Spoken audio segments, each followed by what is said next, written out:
speaker today is Bruce Shelton, who hardly needs an introduction around here. He's our senior pastor. He's the head of the music ministry and chair of the Building and Grounds Committee. But truth be told, that's really just a visible tip of a very large iceberg. Bruce does countless things behind the scenes here to assist his fellowship in many ways, the church as an organization, the congregation, and other groups, and perhaps most importantly, individuals, countless individuals, as the need arises, one at a time, which is the same way Jesus ran his ministry, not a bad pattern to follow. There's an old saying, if you want something done, you ask a busy man. And perhaps that accounts for why Bruce has so many opportunities to help others, because he's so good at it. Please welcome Bruce Shelton.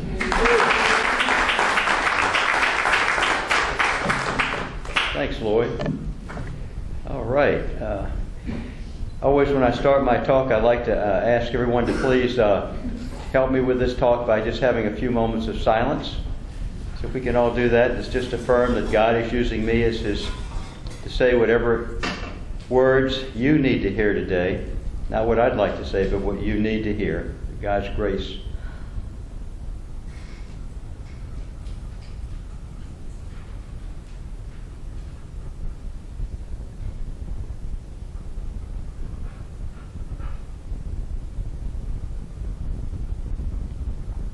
Thank you, God. Amen. All right. Well, the title of today's talk is, Why Do Bad Things Happen to Good People? Do bad things ever happen to you? Right. Happens to me sometimes. We call them bad things because they say they create some pain in our lives, and it seems they sure do seem like bad things. But the whole idea of today's talk is that it turns out that everything that happens to us in life is absolutely perfect. You know, we actually plan our lives. And every encounter, every single experience, including the most difficult experiences, all serve a very important purpose in our spiritual evolution. Every experience provides us with the opportunity to grow spiritually if we can just hear it and just see it. And the whole secret to the whole thing is to get right with God. And that's going to be the essence of my talk today. That's the ultimate solution to ending pain. I love what Eckhart Tolle says, that the greatest teacher on the planet is not a spiritual teacher, it's not a religion. He says the greatest teacher on the planet is suffering. Why? Because suffering is universal. Suffering affects all of us, no matter how smart we are or how unsmart, no matter how beautiful, no matter how unbeautiful, no matter how rich, no matter how poor. None of us escape it. When the Buddha looked at the world, his first noble truth was life is suffering. The first noble truth called dukkha. He looked around and saw suffering everywhere. And he was right. This was 2,500 years ago. This planet Earth is all about suffering. Then, of course, the good thing about the Buddha is he then told us how to get out of it. How to end suffering. That was his whole work. You identify the problem, and okay, now what are we going to do about it? And so this talk today that I'm giving, it actually was triggered or kind of awakened the thought of me last week by Philip Hosley when he was up speaking here at this podium. Philip told the story of him driving his car with his 11-year-old daughter. This was some years back, and it was a tragic automobile accident. At least it seemed tragic. His daughter was killed right with him in the car. It wasn't, from our rational mind standpoint, it was a horrible tragedy. He told us he was blown away by it, which is certainly understandable. His 11-year-old daughter, he said she was perfect. She was a wonderful, pure being, and she died just like that, 11 years of age. And then he went on to say that when he looks back at his life, I think this was probably 25 years ago, he says that was the most important experience of his life because it changed his life. The pain he was experiencing from that experience was so horrific that it enabled him, by his words, to break out of his mind, break out of his ego shell. And to find what? Find God, right? He says now the only thing in his life that matters is to know God. And he says he thanks his daughter for that experience. He says he believes that before they were born, on a soul level, he and his daughter contracted to have this experience together. Her for her lessons, him for his lessons. And it was all part of the divine plan, and it was what brought him to God. And he says that's he's extremely thankful for that entire experience. Now, how many of us could say something like that? You see, but Philip did what it's all about. He broke through. He used his pain to find his true self, God that's within him. Look back at your own life. How many times have you experienced tragedies? Maybe not that severe, maybe worse than that, but how many of you have experienced terrible experiences of divorce, the death of someone you dearly love, the loss of the job that you really wanted, on and on and on? You know, all of us have. You know, we all have experienced terrible experiences. Now, looking back, you'll notice that every problem we've had in your life had a beginning, a middle, and an end, like a storm, right? A beginning, a middle, and an end. Now, we're in the middle of the storm. It seems like it's never going to end. You see? But we went through all these storms, and here we are today in this room to tell the tale, you know? Gosh, we survived it, you know? Eventually, we'll have a storm in our life, and it will take us out. We will end this life. Even death, see, is an ending. So every storm has a beginning, a middle, and an end. Yesterday I had the wonderful opportunity of officiating at a big black funeral. Mildred Latimer passed. And she was just a real princess, you know. This woman was the best. She came here several years, and she died at 87 years of age. She stopped coming here about 2 years ago because of her age. She just couldn't get here, you know, and her health just was kind of going down.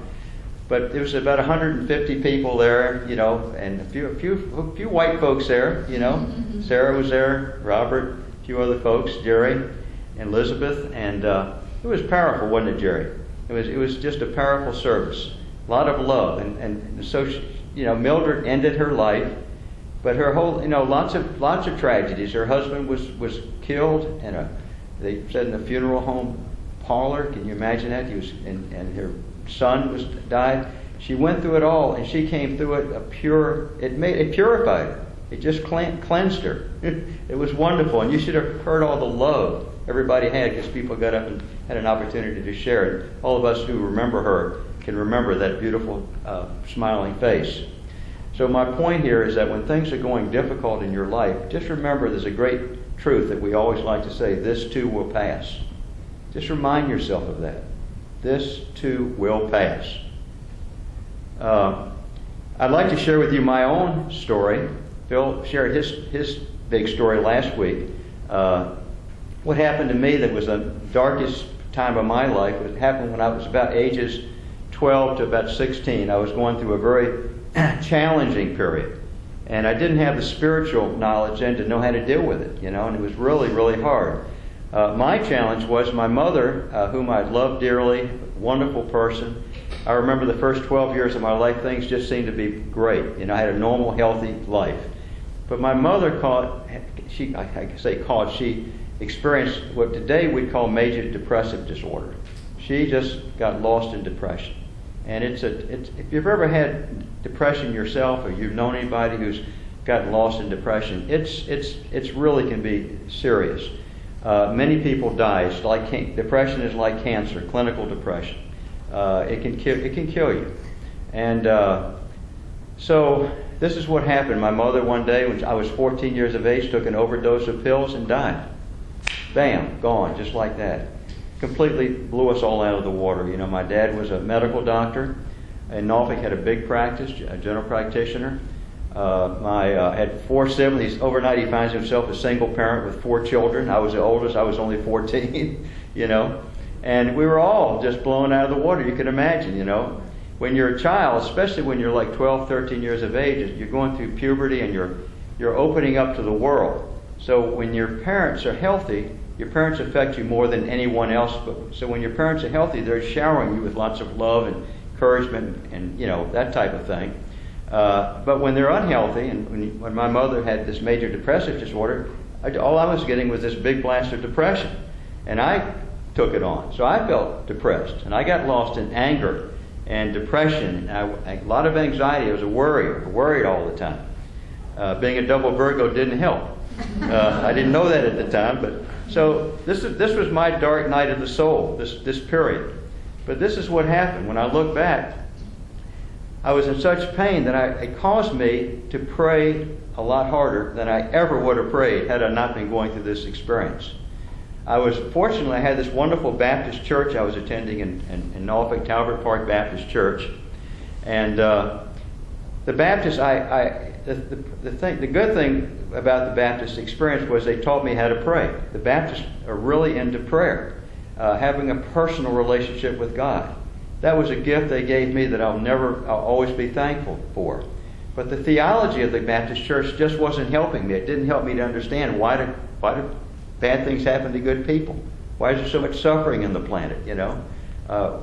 Why is life so dark today for Bruce Shelton? I just didn't get answers.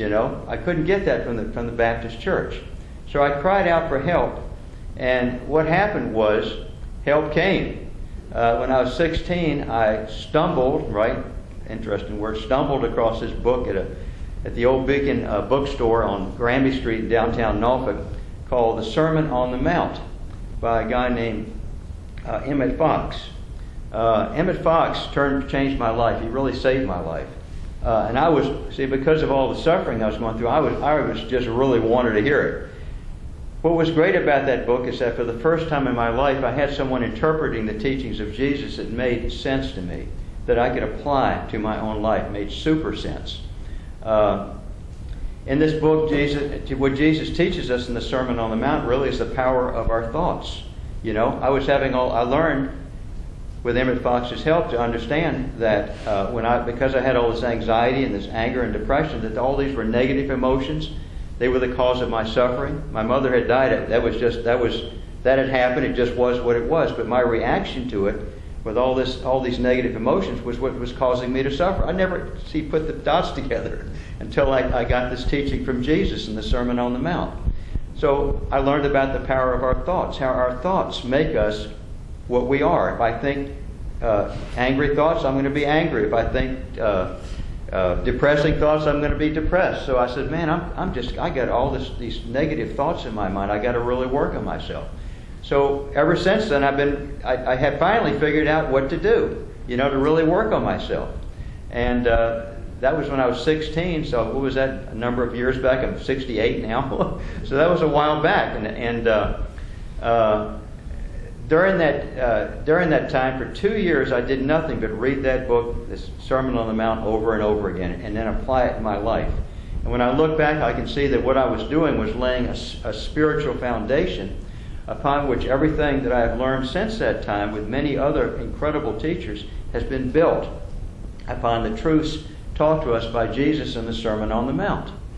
And this never would have happened if I hadn't been in so much pain. If I'd had a normal life, I would have probably found that book on Sermon on the Mount, put it back in the bookstore. It would have been the end of that. You see? Another really great thing that happened to me when I was 16, it was all part of this, was I was trying to find a church that maybe taught this type of thing. And Emmett Fox kept talking about, he called it scientific Christianity. He kept using that word a lot.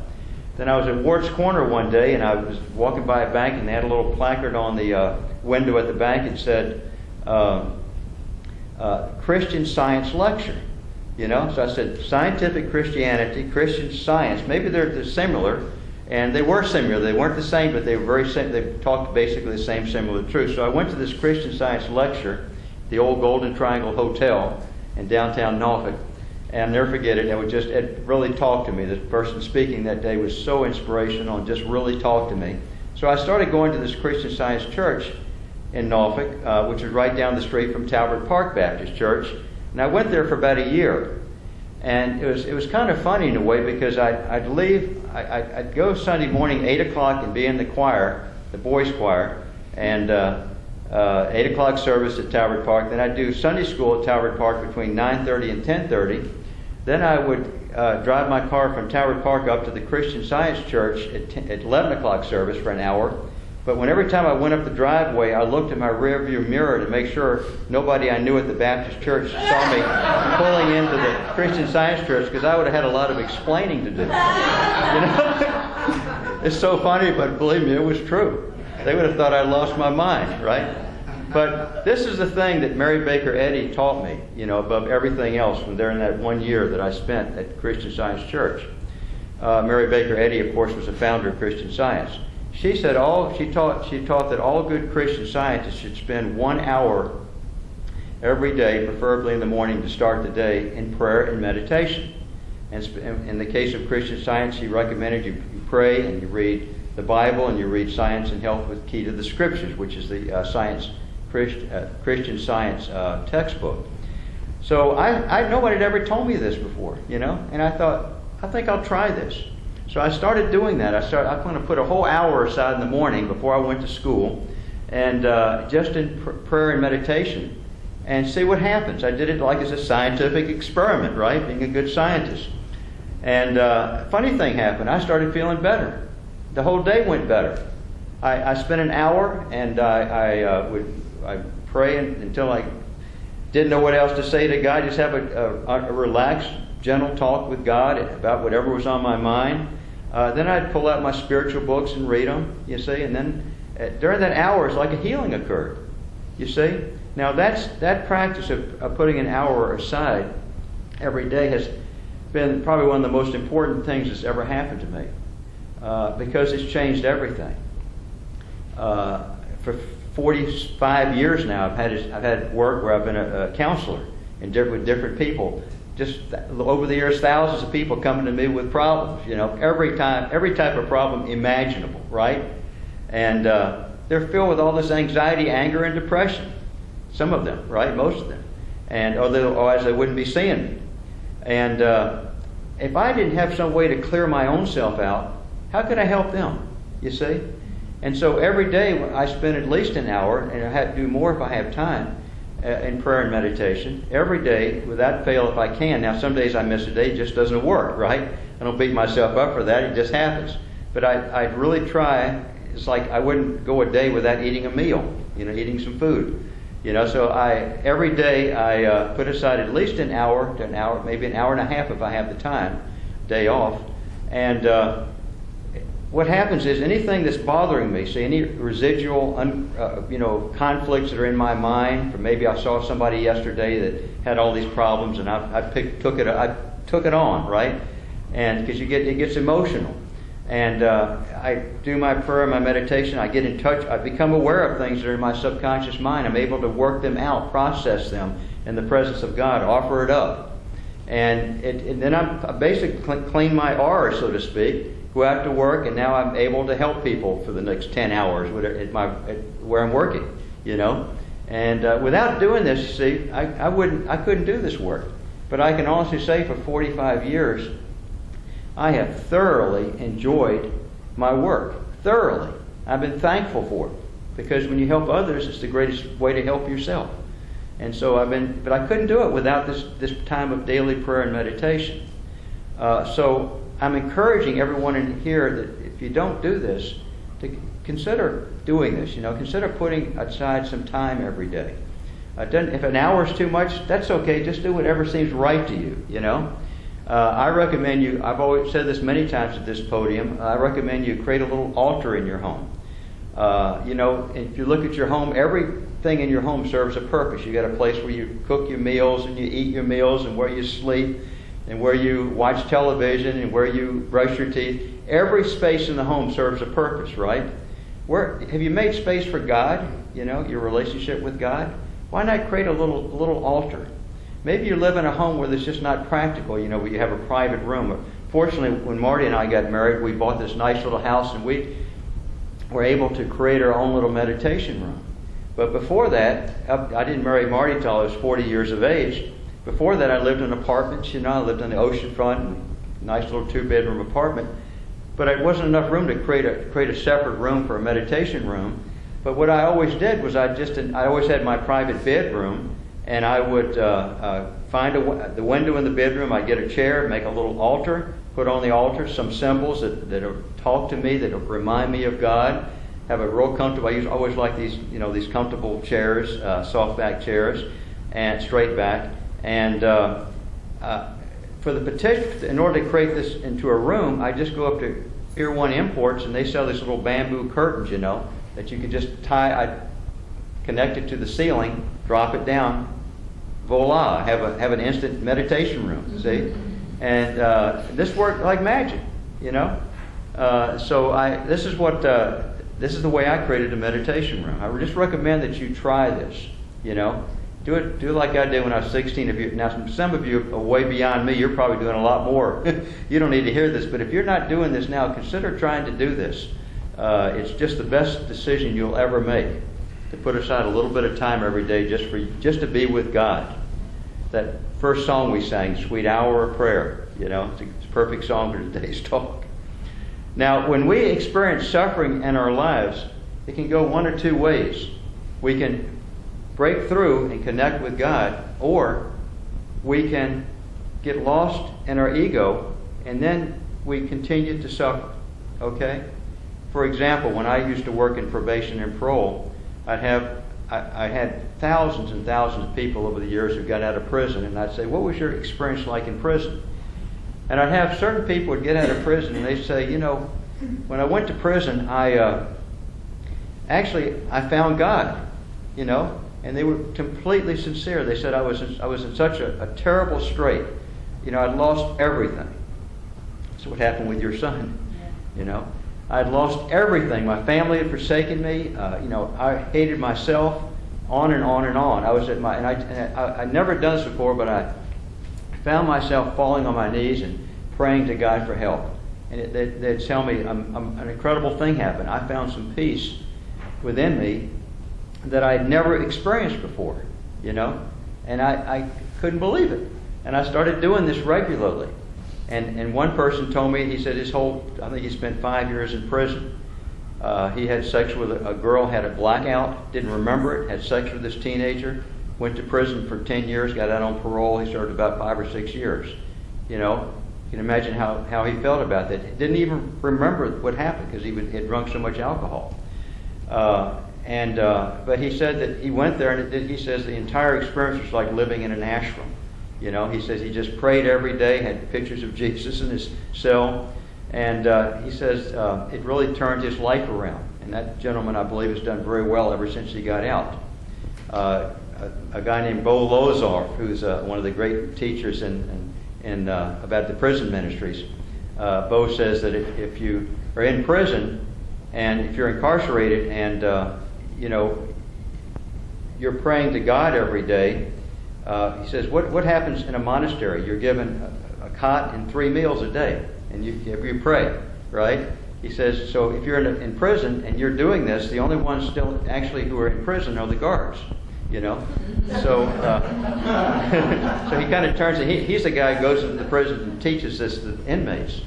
And so, now there are other people now who go to prison, get out, and they didn't, they were filled with all this anger, all this worry and anxiety. They instead of learning from the horrible experience they went through, they just didn't know how to break through that shell, see, and they still were stuck in their mind. They get out and they're still getting in trouble. You see, so when we experience painful experiences, we can go one or two ways. We can learn from it, which happens if we can make a spiritual breakthrough, or we can just get lost more and more and more in our anxiety, our depression, and our anger. Is everybody hearing that? It's really important. It's not necessary. It's not necessary. Get yourself right with God. Now, I'd like to the last part of my talk here, I'd like to just talk to you for a few minutes about a specific technique you can use, a very practical technique for reducing suffering in your life when you're experiencing, okay? This is a technique taught by Eckhart Tolle, one of my favorite teachers these days. Eckhart says that whenever we've got a problem in our lives, whenever we're experiencing pain and suffering in our lives, it's always caused by a problem in our lives that we can't resolve, okay? The problem can be a relationship problem, a job problem, a health problem, a financial problem, a legal problem. It can be, those are things out here that are causing me to feel pain, emotional pain, right? There's a sixth area too, which is, we can call this intra-psychic, things within my own mind. Maybe I'm struggling with things in my own mind. I can't let go of my guilt. I can't let go of my anger. I can't let go of my regrets. I can't let go of these negative thoughts that life's not going to get better. That's within me. That's a problem. I haven't been able to resolve it, so it's causing me to suffer. Okay? So we have, everybody with me so far? So we have problems, we can't solve them. That causes stress. The stress then activates, wakes up what I call the three-headed dragon. Okay? The three-headed dragon has three faces. The three faces are the faces, I've said these words several times today. First face is the face of anxiety, worry. Second face is the face of anger, can turn into rage. The third face is the face of depression, despair. Okay? Now these are faces of the dragon. At the root of the dragon, the trunk of the dragon, the raw emotion that's awakening these three faces, that is the expression of these three faces, is the raw emotion of fear. Okay? Fear is always is always behind all the problems. I fear that my life's not going to get any better. Recipe for depression. I fear this person is a threat to me, or I fear this person is blocking me from something I want. A recipe for anger. I fear I'm not going to pass that test I got to take this week. I fear my spouse is going to leave me. A recipe for anxiety. Okay? Fear is always behind it, you see. So this dragon gets awakened by one of these things out here or within myself. One of these problems I can't resolve. It awakens fear. I can't solve this problem, right? So there's three options we've got open to us that are rational and logical for solving any problem that you have in your life, okay? Three options. The first option is fix it, okay? If I can fix the problem solved, stress goes away, the dragon falls asleep. It's not being fed, okay? That's obviously, right, that's the best solution. If I can fix the problem. I've got a job that I don't like. And the reason is I've got a supervisor who's on my back and just driving me crazy. Every day I go there, this person, I feel like they're just picking on me. I've been trying, I can't seem to get through this, and I dread going to work, right? But then I fixed the problem by maybe talking to the supervisor one day after we had an argument, after he jumped on me, and I talked to him, and he kind of hears me for the first time, and I noticed from then on he starts treating me with a lot more respect, right? I have fixed that problem, right, just by talking to that person.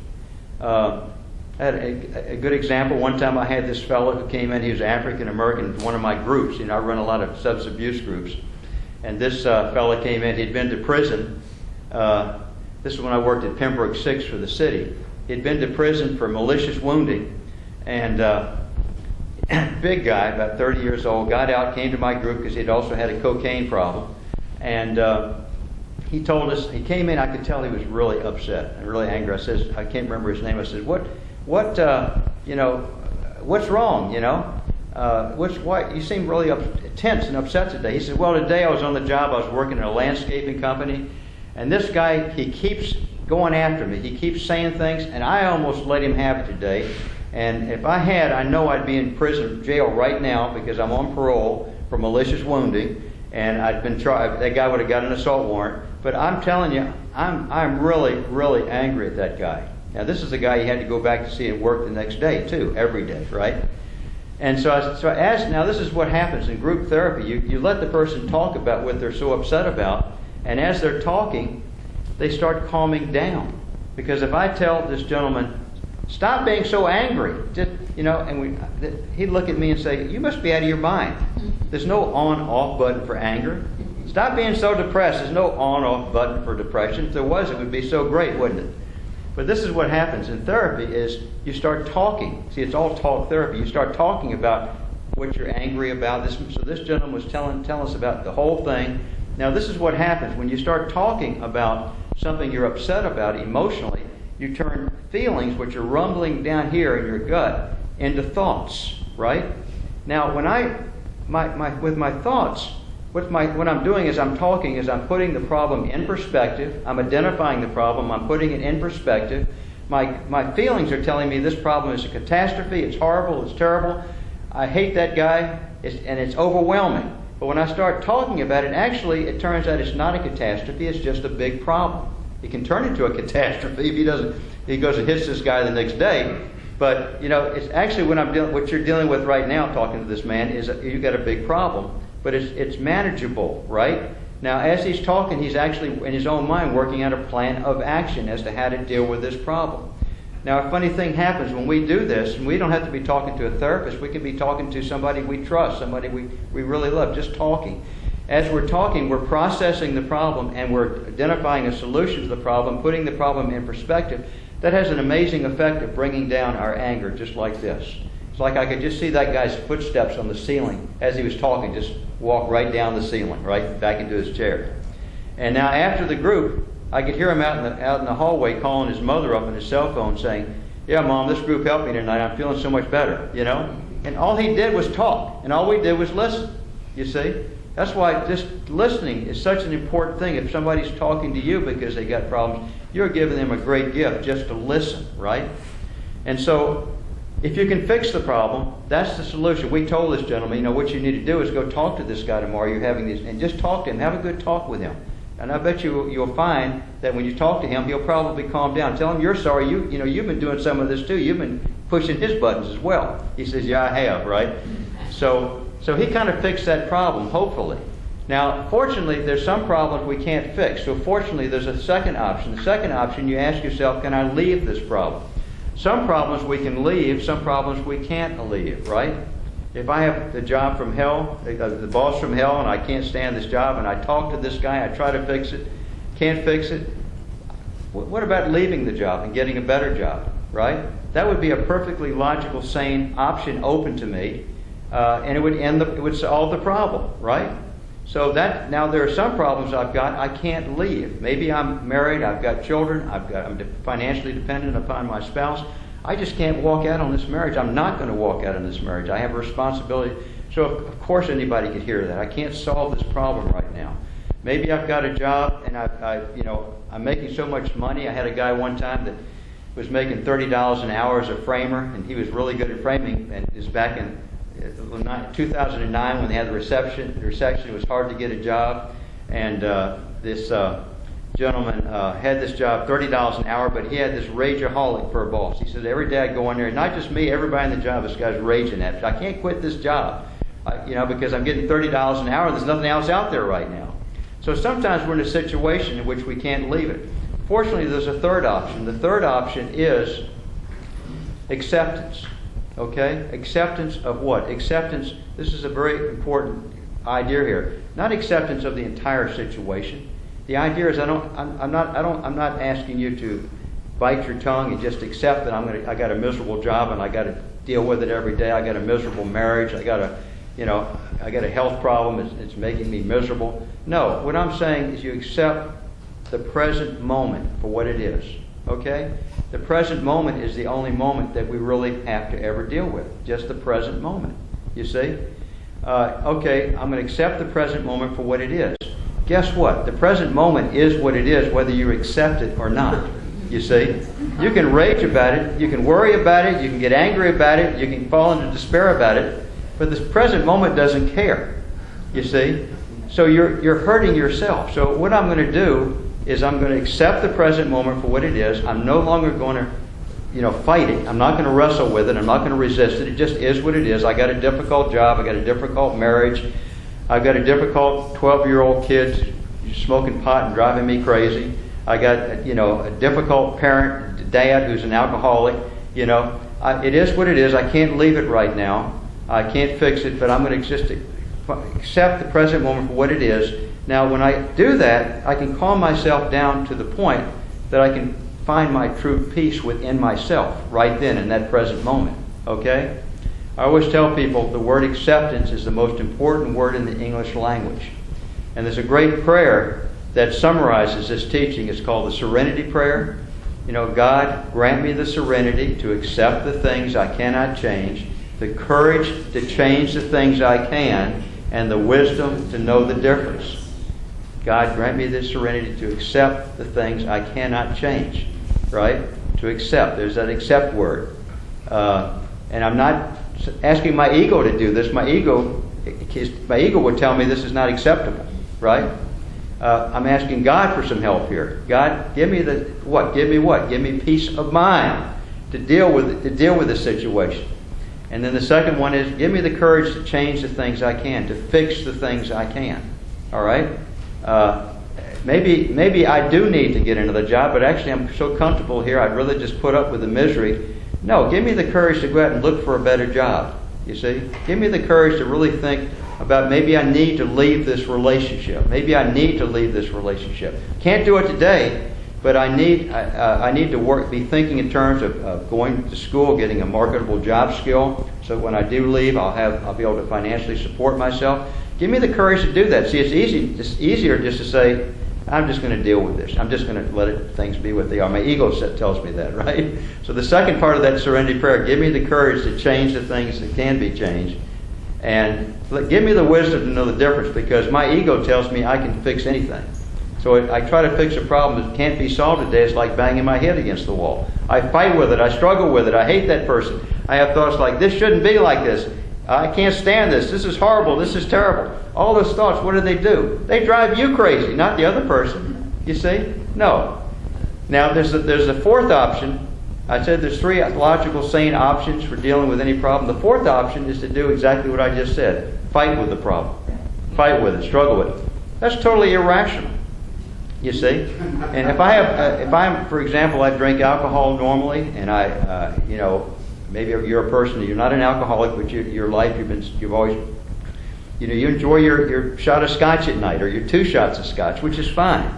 But man, I got a big problem. I can't stand it. I find myself going home now, instead of having those two shots, I'm having 3, then 4, then 5. You see how you can develop a problem with addiction and with substance abuse? Trying to self-medicate yourself. You're not trying to do anything wrong. You're just trying to find some peace. That's the wrong way to find peace. Do the serenity prayer instead. Put that hour aside, to be with God. You can leave you with 23 more hours. You can do what you want, right? It's a much better way to deal with life. All right. Well, thank you so much. It's been a pleasure talking to you today, and I love all of you.